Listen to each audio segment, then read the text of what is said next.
കേന്ദ്ര മന്ത്രിസഭ പുനഃസംഘടനയ്ക്ക് ഒരുങ്ങുകയാണല്ലോ. അപ്പോൾ നിതീഷ് കുമാർ ഇനി രാജ്യസഭയിലേക്ക് എത്തുകയാണ്. അതോടൊപ്പം തന്നെ ആം, ബീഹാറിലെ പുതിയ മുഖ്യമന്ത്രി അധികാരത്തിലേക്കും. അതോടൊപ്പം തന്നെ FCRയുമായി ബന്ധപ്പെട്ടുകൊണ്ട് ആശങ്കകൾ പരിഹരിക്കാനായിട്ട് BJP കൂടുതൽ ആം, നടപടികളിലേക്ക് കിടക്കുകയാണ്. അപ്പോൾ അതിനെ എങ്ങനെ നോക്കിക്കാണുന്നു? ബീഹാറിലെ പ്രശ്നം എന്ന് പറഞ്ഞു കഴിഞ്ഞാല് ബീഹാറിന്റെ ചരിത്രം മാറുകയാണെന്ന്. അവിടെ നിതീഷ് കുമാറിന്റെ ഒരു വലിയ സാമ്രാജ്യമായിരുന്നു, അദ്ദേഹത്തിന്റെ പാർട്ടിയുടെ വലിയ സാമ്രാജ്യമായിരുന്നു. ഒരു പിന്നോക്ക സമുദായ ഒരു നേതാവ് എന്നുള്ള നിലയിൽ അദ്ദേഹം അടക്കി ഭരിച്ചിരുന്നതാണ്. ലാലു പ്രസാദിനോടൊപ്പം വന്ന ശേഷവും ഒക്കെ ആണെങ്കിലും പിന്നീട് മാറി അദ്ദേഹം സ്വന്തമായിട്ട് ഒരു സാമ്രാജ്യം കെട്ടിപ്പടുത്ത ആളാണ് നിതീഷ് കുമാർ എന്ന് പറയുന്നത്. പിന്നെ അദ്ദേഹം BJPയുമായിട്ട് വളരെ സഖ്യത്തില് മത്സരിക്കുകയായിരുന്നു. അങ്ങനെ ലാലു കുടുംബത്തെ സർവാധിപത്യം അവസാനിപ്പിച്ച് അങ്ങനെ ലാലുവിനെ മാറ്റിയ ശേഷമാണ് ഈ നിതീഷ് കുമാർ BJP സഖ്യം ഇതിലേക്ക് വരുന്നത്. ബീഹാർ രാഷ്ട്രീയത്തിൽ വളരെ സജീവമായിട്ട് നിൽക്കുകയായിരുന്നു. ഇപ്പൊ അവിടെ നിന്ന് നിതീഷിന്റെ ഏതാണ്ട് ഒരു ടൈം പൂർത്തിയായി. അദ്ദേഹത്തിന് അവിടുത്തെ ഒരു കാലാവധി സമയങ്ങളുണ്ടല്ലോ, അങ്ങനെ പല ടൈമുകളിൽ ഒന്ന് അദ്ദേഹം പൂർത്തിയാക്കിയ ശേഷം അദ്ദേഹം അവിടുന്ന് മാറിക്കൊടുക്കുകയാണ്. ഇന്ന് അദ്ദേഹത്തിന്റെ അവസാന മന്ത്രിസഭാ യോഗമാണ്. അദ്ദേഹത്തിന്റെ അധ്യക്ഷതയിൽ ചേർന്ന മുഖ്യമന്ത്രി എന്ന നിലയിൽ ചേർന്ന അവസാനത്തെ മന്ത്രിസഭാ യോഗം നടക്കുകയാണ്. അതിനുശേഷം BJPക്ക് അധികാര കൈമാറ്റം നടക്കുകയാണ്. അവർക്കാണല്ലോ ഭൂരിപക്ഷം ഉള്ളത്. അതുകൊണ്ട് BJPക്ക് സ്വാഭാവികമായിട്ട് അധികാര കൈമാറ്റം നടക്കുകയാണ്. സാമ്രാട്ട് ചൗധരി ഇന്ന് പുതിയ മുഖ്യമന്ത്രിയായിട്ട് ബീഹാറിൽ ചുമതലയേക്കുമെന്നാണ് പറയുന്നത്. വലിയ മാറ്റമാണ്. BJP സംബന്ധിച്ചിടത്തോളം അവർക്ക് കിട്ടിയ ഒരു വലിയ ബോണസാണ്, ഒരു പ്ലസ് പോയിന്റ് ആണ് ബീഹാർ നിയമസഭ എന്ന് പറയുന്നത്. എത്രയോ വർഷങ്ങൾക്ക് ശേഷം അവരുടെ ഭരണം വരികയാണ്. പ്രധാനപ്പെട്ട നേതാക്കന്മാരെല്ലാം അവിടെ ഉണ്ട്, ബീഹാർ കേന്ദ്രീകരിച്ചെന്നുണ്ട്. അതേപോലെ അതോടൊപ്പം തന്നെ തമിഴ്നാട് ഇന്ന് അവർക്ക് വലിയ പ്രധാനപ്പെട്ട സ്ഥലമാണ്. അവരുടെ ഇലക്ഷന്റെ പ്രകടന പത്രിക അവിടെ പുറത്തിറക്കുകയാണ്. അവിടെ BJPയുടെ ദേശീയ അധ്യക്ഷൻ അവിടെ ഉണ്ട്. പിന്നെ അമിത്ഷാ വരുന്നു എന്നാണ് പറയുന്നത്. അമിത്ഷായാണ് അത് പുറത്തിറക്കുന്നെന്ന് പറയുന്നു. അപ്പൊ അങ്ങനെ അവരെ സംബന്ധിച്ചുള്ള വളരെ ക്രൂഷ്യലായ സമയമാണ്. ഇപ്പൊ ബീഹാറിൽ നിന്ന് ഇനിയിപ്പോ നിതീഷ് കുമാറിനെ രാജ്യസഭയിലേക്ക് കൊണ്ടുപോകുന്നതാണെന്ന് പറഞ്ഞത്. വളരെ സീനിയർ പോസ്റ്റ് നേതാവാണ്, രാജ്യസഭയിലേക്ക് കൊണ്ടുപോവുകയാണ്.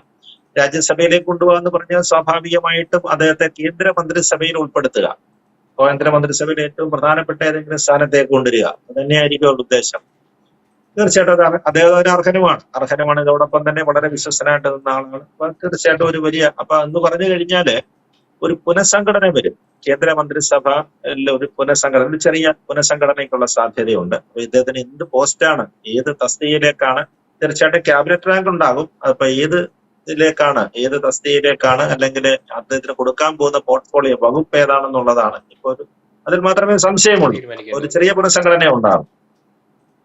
ഈ പുനഃസംഘടനയുമായിട്ട് ബന്ധപ്പെട്ടാണ് കേരളവുമായിട്ട് ബന്ധപ്പെട്ടും ചില അഭ്യൂഹങ്ങളൊക്കെ ഡൽഹിയിൽ പരക്കുന്നുണ്ട്. അതിലെ പ്രധാനപ്പെട്ട കാരണം എന്ന് പറഞ്ഞു കഴിഞ്ഞാൽ FCRA നിയമം കേന്ദ്ര സർക്കാർ കൊണ്ടുവരുന്നതാണ്. അതിനകത്ത് ചില ഭേദഗതികൾ കൊണ്ടുവരികയാണ്. ആ നിയമത്തിനകത്ത് ചില ഭേദഗതികൾ കൊണ്ടുവരുന്നെന്ന് പറഞ്ഞു കഴിഞ്ഞാൽ അങ്ങനെ വലിയ ഭേദഗതികളൊന്നും അല്ല.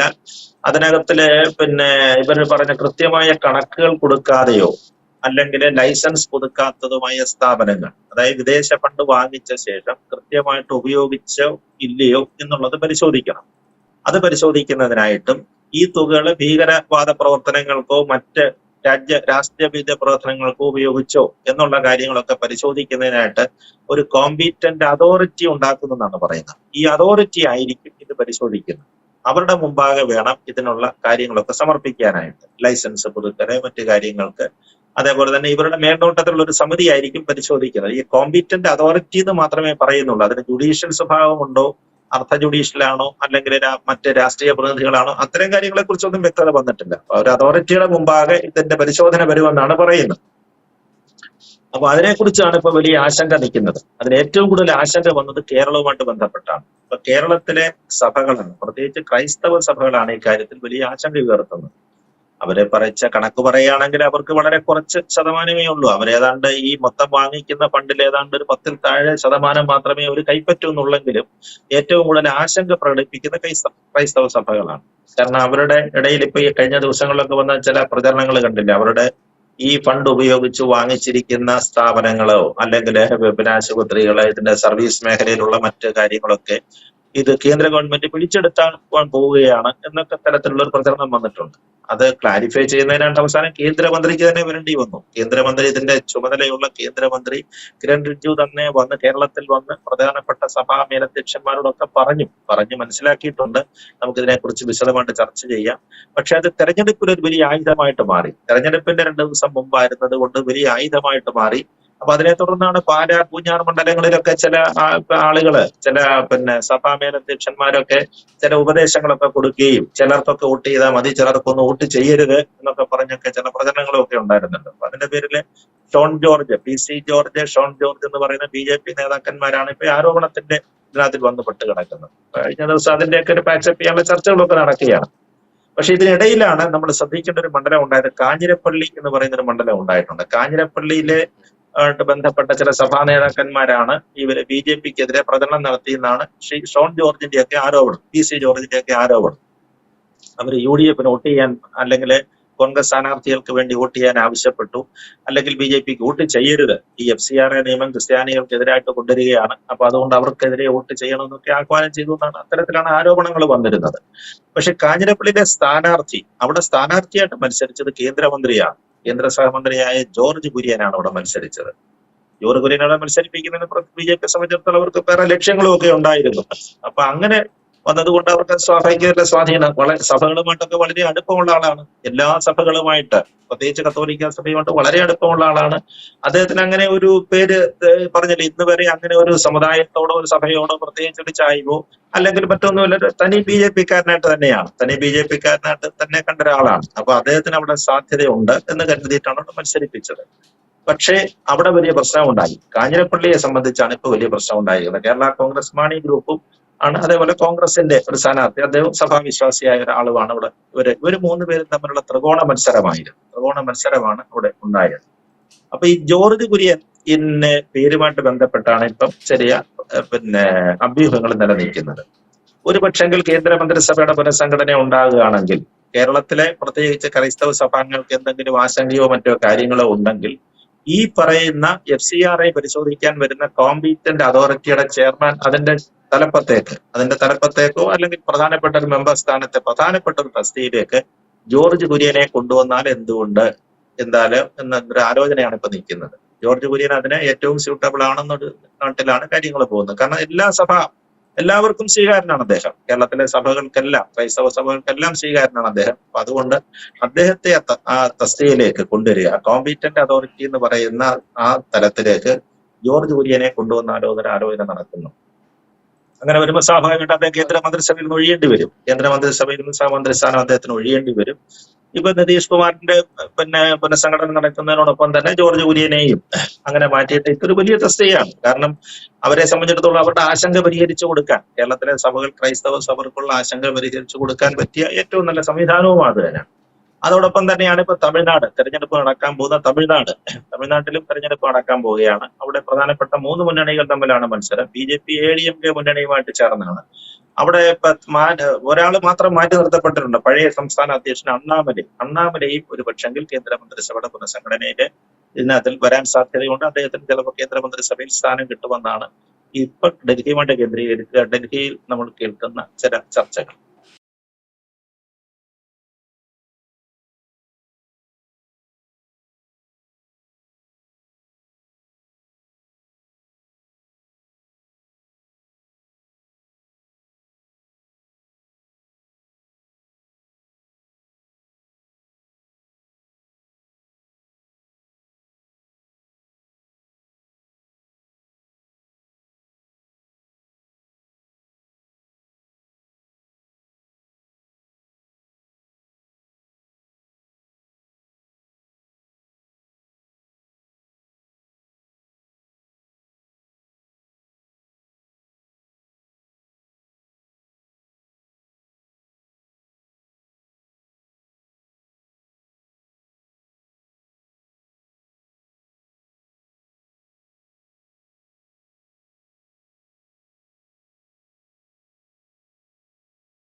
സർ, തമിഴ്നാട് കേന്ദ്രീകരിച്ചുള്ള ഒരു കോൺഗ്രസിന്റെ വനിതാ നേതാവ് KC വേണുഗോപാലിന്റെ പല ഡീലുകളെ പറ്റിയിട്ടും തുറന്ന് പറഞ്ഞിരിക്കുകയാണ്. എങ്ങനെ നോക്കിക്കാണുന്നു അതിനെ? അത് വളരെ ശ്രദ്ധേയമായ ഒരു വാർത്തയായിട്ടാണ് എനിക്ക് തോന്നുന്നത്. കാരണം എന്ന് പറഞ്ഞു കഴിഞ്ഞാല് കോൺഗ്രസിനെ സംബന്ധിച്ചിടത്തോളം തമിഴ്നാട്ടിൽ ഇപ്പൊ വലിയ സ്വാധീനമൊന്നുമില്ല. ഒരു കാലത്ത് അവർക്ക് വലിയ ശക്തിയൊക്കെ ഉണ്ടായിരുന്ന സ്ഥലമാണ്. ഇപ്പോഴ് അവിടെ ഭരിക്കുന്ന DMK മുന്നണി, അതായത് ഇന്ത്യ സഖ്യത്തിൽപ്പെട്ട DMK മുന്നണി, അതായത് ഇപ്പോഴത് നയിക്കുന്നത് ശ്രീ MK സ്റ്റാലിനും അദ്ദേഹത്തിന്റെ മകനുമാണ്, ഉദയനിധി സ്റ്റാലിനുമാണ് നയിക്കുന്നത്. അപ്പൊ DMKയുടെ തോളിലേറി മാത്രമേ കോൺഗ്രസിന് അവിടെ ജയിക്കാൻ പറ്റുന്നുള്ളൂ. അവിടെ വളരെ ചുരുക്കം മണ്ഡലങ്ങൾ പാർലമെന്റ് സീറ്റുകളിലാണ് അവർ ജയിക്കുന്നത്. അതേപോലെ തന്നെ അസംബ്ലി സീറ്റുകളിലും അങ്ങനെ തന്നെയാണ്. വളരെ കുറച്ച് കിട്ടും. കുറച്ച് സീറ്റുകളിലൊക്കെ ഇങ്ങനെ ഒരു പാർട്ണർ എന്നുള്ള നിലയിലുള്ള ഒരു സഹായം അവർ കൊടുക്കുന്നതാണ്. അപ്പൊ DMKയുടെ പിന്തുണയിലാണ് അവിടെ കോൺഗ്രസ്. അല്ലാതെ ഇപ്പൊ അവിടെ കോൺഗ്രസിന് ആരുമില്ല. അവിടെ എടുത്തു പറയത്തക്ക ഒരു കാലത്ത് വലിയ പ്രമുഖന്മാരും തലയെടുപ്പന്മാരും ഒക്കെയുള്ള ആളുകൾ ഉണ്ടായിരുന്ന സ്ഥലമായിരുന്നു. പക്ഷെ ഇപ്പൊ ആരുമില്ല അവർ.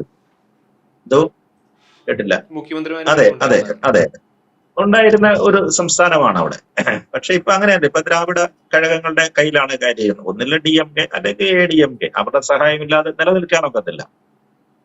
അപ്പൊ അങ്ങനെ വരുമ്പോഴാണ് ഇപ്പൊ തമിഴ്നാട് നിയമസഭാ തെരഞ്ഞെടുപ്പ് വരികയാണ്.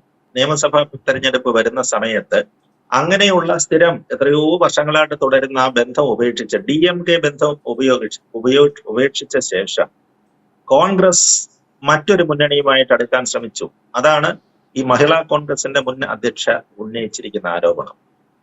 കോൺഗ്രസ് ബന്ധമുണ്ടാക്കാൻ ശ്രമിച്ചത് ഇപ്പോഴത്തെ പുതിയ തലമുറയിൽപ്പെട്ട നമ്മുടെ TVK സഖ്യം, തമിഴ് വെട്രി കഴകം, അതായത് നടൻ വിജയ്, തമിഴിലെ സൂപ്പർ സ്റ്റാർ വിജയ്, തമിഴിലെ ഏറ്റവും വലിയ സൂപ്പർ സ്റ്റാർ ആണ്, നടനാണ്, സിനിമാ നടനാണ്, വളരെ പോപ്പുലാരിറ്റിയുള്ള പ്രത്യേകിച്ച് യങ്സ്റ്റേഴ്സിന്റെ ഒക്കെ ഇടയിലൊക്കെ, യങ്സ്റ്റേഴ്സ് അല്ല പൊതുവെ വളരെ സ്വാധീനമുള്ള തമിഴ് സിനിമ മേഖല എപ്പോഴും അങ്ങനെ തന്നെയാണല്ലോ.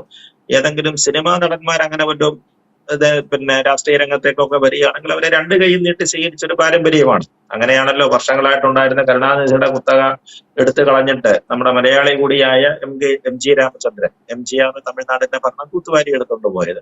പിന്നീട് അദ്ദേഹത്തിന് ശേഷം അദ്ദേഹത്തിന്റെ പിൻഗാമിയായി വന്ന ജയലളിതയ്ക്കും സിനിമ രംഗത്തു നിന്നുള്ള സിനിമാ നടി എന്നുള്ള രീതിയിൽ അല്ലെ അദ്ദേഹത്തിന്റെ അനുയായി നായിക എന്നുള്ള പ്രതിച്ഛായയിലാണ് വന്നത്. അപ്പൊ സിനിമയെ അവരെ വളരെ സ്വാധീനിക്കുന്ന ഒരു ഘടകമാണ്. സിനിമാ നടന്മാർ, സ്റ്റാർ വാല്യൂ എന്ന് പറയുന്ന ഒരു വലിയ ഘടകം തന്നെയാണ് തമിഴ്നാട് വോട്ടർമാരെ സംബന്ധിച്ചിടത്തോളം.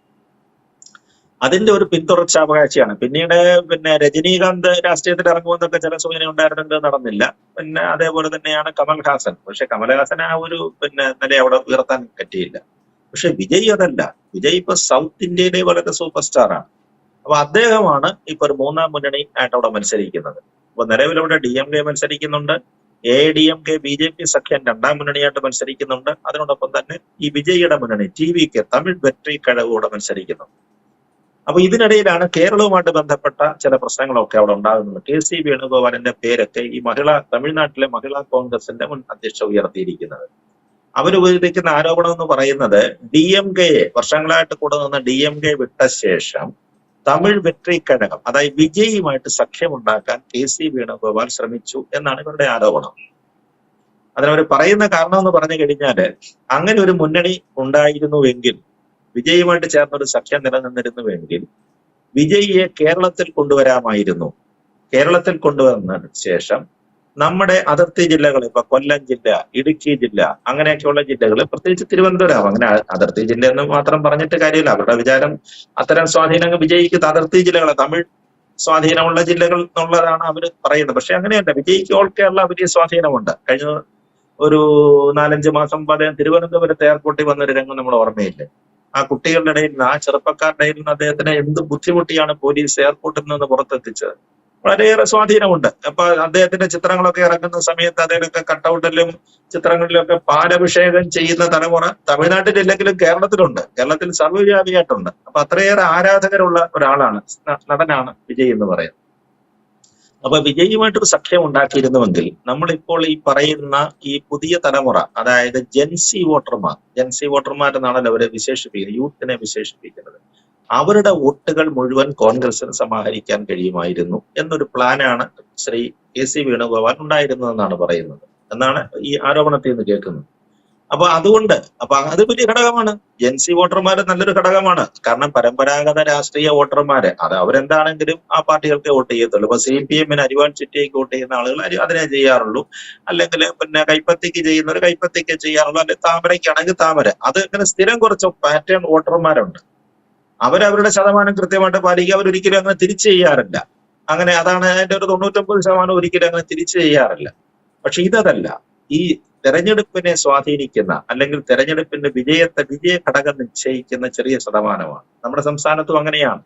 അത് 2 മുതൽ 5% വരെ വോട്ടർമാരാണ് ആര് ഭരിക്കണം എന്നുള്ളത് തീരുമാനിക്കുന്നത്.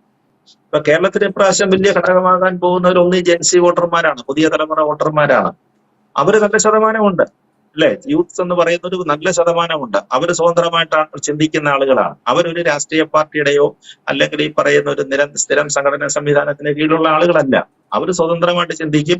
അവർക്ക് നല്ലതെന്ന് അവരുമായിട്ട് പൊരുത്തപ്പെടുന്നത് അല്ലെ അവരുമായിട്ട് കമ്മ്യൂണിക്കേറ്റ് ചെയ്യാൻ പറ്റുന്ന സ്ഥാനാർത്ഥി ആരെന്ന് അവർക്ക് തോന്നുകയാണെങ്കിൽ അവർ വോട്ട് ചെയ്യും. അങ്ങനെയാണ് അവരുടെ രീതി എന്ന് പറയുന്നത്. അപ്പൊ അതുകൊണ്ടാണ് അവരെ സ്വാധീനിക്കണം. അവര് നല്ല ശതമാനമുണ്ട്, 2 മുതൽ 3%. അത് വിജയം നിശ്ചയിക്കാൻ ഒരു വലിയ ഘടകമാണെന്നാണ് ഇപ്പൊ കണ്ടെത്തിയിരിക്കുന്നത്. അത് നമ്മുടെ കേരള തെരഞ്ഞെടുപ്പിൽ അത് കാണാനുണ്ട് കേട്ടോ. കേരളത്തിന്റെ നമ്മുടെ പല ഈ അസംബ്ലി തെരഞ്ഞെടുപ്പിൽ പല സ്ഥലങ്ങളിലും അത് കാണാൻ പറ്റുന്നുണ്ടായിരുന്നു. ചെറിയ പ്രായമുള്ള കുട്ടികൾ അവര് വോട്ടവകാശവും അല്ലെങ്കിൽ നിയമസഭ മത്സരിക്കാനുള്ള ഒരു പ്രായപൂർത്തിയായി കഴിഞ്ഞാൽ അവർക്ക് വലിയ സ്വാധീനം ഉണ്ടാകുന്നുണ്ട്. അതേപോലെ തന്നെയാണ് SIR പരിഷ്കാരം. SIR പരിഷ്കാരവും ഇതിന്റെ ഒരു ഘടകമായിട്ട് വന്നതാണ്. ഒരുപാട് വോട്ടുകൾ നമ്മൾ പറഞ്ഞിട്ട് മരിച്ചവരും അല്ലെങ്കിൽ പറ്റാതായ ആളുകൾ ധാരാളം പേര് ഒഴിവാക്കപ്പെട്ടിട്ടുണ്ട് പട്ടികയിൽ. അപ്പൊ അതിനെ വോട്ടിനെ സ്വാധീനിക്കുന്നാവുന്ന 2 പ്രധാനപ്പെട്ട ഘടകങ്ങളിൽ ഒന്ന് ഈ ജെൻസി വോട്ടർമാരാണ്. അപ്പൊ ജെൻസി വോട്ടർമാരെ അഡ്രസ് ചെയ്യാൻ മറ്റൊരു പരമ്പരാഗത രാഷ്ട്രീയക്കാരനേക്കാൾ അല്ലെങ്കിൽ ഒരു വലിയ പരിചയസമ്പന്നരായ രാഷ്ട്രീയക്കാരനെക്കാട്ടി നല്ലത് വിജയിയെ പോലെയുള്ള ഒരാളിനെ കേരളത്തിൽ കൊണ്ടുവന്നാൽ എന്തായിരിക്കും കോൺഗ്രസ്? അങ്ങനെ ഒരു വലിയ ചിന്ത ഉണ്ടാകാം. അത് കുറ്റം പറയാനൊക്കെ തന്നെ കേട്ടോ. അത് വലിയ സ്വാധീനിക്കാതെ. കാരണം വിജയൻ അങ്ങനെ പ്രത്യേകിച്ച് അങ്ങനെ ഒരു രാഷ്ട്രീയ താല്പര്യങ്ങളോ കാരണം അദ്ദേഹം ഇതുവരെ അധികാരത്തിലൊന്നും വന്നില്ല. സിനിമയിൽ അഭിനയിച്ചു എന്നുള്ളതല്ലാതെ വിജയന്റെ രാഷ്ട്രീയ വശം എന്താണ്, അത് വിജയൻ പ്രഖ്യാപിക്കുന്ന നിലപാടുകൾ എന്താണെന്നുള്ളത് ഇതുവരെ തമിഴ്നാട്ടിൽ പോലും അറിഞ്ഞിട്ടില്ല. കാരണം അദ്ദേഹം മത്സരിച്ചിട്ടില്ല. ആദ്യമായിട്ടാണ് ഒരു രാഷ്ട്രീയ പാർട്ടി രൂപീകരിച്ച് വിജയ് മത്സരിക്കുന്നത്. അപ്പൊ അങ്ങനെ ആരാധനയാണ് സിനിമ താരം എന്നുള്ള രീതിയിൽ സിനിമയിൽ അദ്ദേഹം കാണിച്ചിരിക്കുന്ന ആക്ഷൻ രംഗങ്ങളില് അല്ലെങ്കിൽ സത്യത്തിന് നീതിക്കും വേണ്ടിയുള്ള പോരാട്ടം അങ്ങനെയാണല്ലോ അവരുടെ വരുന്നത്. ഇപ്പൊ പുതിയ റിലീസ് ജനനായകന്റെ തന്നെ ചില ക്ലിപ്പിംഗ്സ് ഒക്കെ പുറത്ത് വന്നുകൊണ്ടിരിക്കുന്നത്. അത് ഒരുപാട് റിലീസിന് ഔദ്യോഗികമായിട്ട് പെർമിഷൻ കിട്ടാത്ത സിനിമയാണ്. പക്ഷെ ഇതായി കഴിഞ്ഞപ്പോഴത്തേക്ക് ഇതാ പുറത്ത് വന്നുകൊണ്ടിരിക്കുകയാണ്. കഴിഞ്ഞ ദിവസം കന്യാകുമാരിയിൽ അദ്ദേഹത്തിന്റെ പ്രകടനം തന്നെ കണ്ടില്ലേ. കന്യാകുമാരിയിൽ എത്ര ചെറുപ്പക്കാരും ഉള്ള ആളുകളാണ്. ഒരു മിഡിൽ ഏജ് ഗ്രൂപ്പാണ് അദ്ദേഹത്തിന്റെ പുറകിൽ അനുഗമിക്കുന്നത്. അപ്പൊ അങ്ങനെയുള്ള വലിയ ജനസ്വാധീനമുള്ള വിജയുമായിട്ടൊരു സഖ്യം ഉണ്ടായിരിക്കുന്നെങ്കിൽ നല്ലതായിരുന്നു എന്നൊരു ആലോചന അദ്ദേഹം ചെയ്തു എന്നാണ് പറയുന്നത്. പക്ഷെ സോണിയാഗാന്ധിയാണ് ഇടപെട്ടതെന്നാണ് പറയുന്നു. സോണിയാഗാന്ധി ഇടപെട്ടിട്ട് അത് നോ എന്ന് പറഞ്ഞു. തമിഴ്നാട്ടിൽ DMK-യുമായിട്ട് സഖ്യം ഉണ്ടാക്കിയാൽ മതി എന്ന് പറഞ്ഞു. അതാണ് ഈ ആരോപണമായിട്ട് ബന്ധപ്പെട്ട് കിടക്കുന്നത്. ഒരു പക്ഷെങ്കിൽ തീരുമാനം നല്ലതാകാമായിരുന്നു എന്നാണ് ഇപ്പൊ രാഷ്ട്രീയം വിലയിരുത്തുന്ന ആളുകൾ പറയുന്നത്.